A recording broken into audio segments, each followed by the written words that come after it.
Hi, today I'm here to talk to you about hernias. Hernias are nothing but the bowel or the intestine or the fat around the intestine escaping through an opening in the abdominal wall.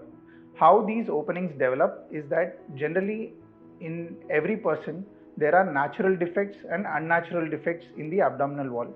The most common natural defect in the abdominal walls are the umbilicus, which is the belly button, and there are two other defects in the lower abdominal wall around the groin area, specifically seen in males, wherein the spermatic cord is present and the testis tends to enter into the scrotum during developmental phase of the baby.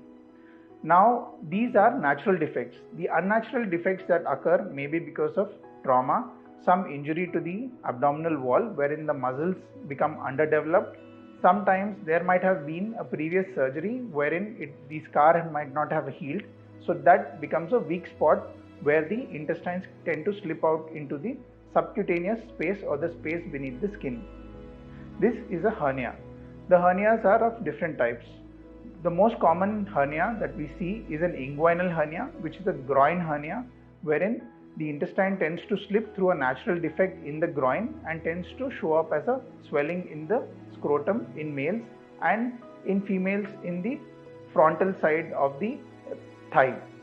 Another commonly seen hernia is an umbilical hernia, wherein the defect, which is a natural defect wherein there is no muscle in that area, the intestine tends to slip out. These are generally much smaller in size and tend to become complicated very quickly.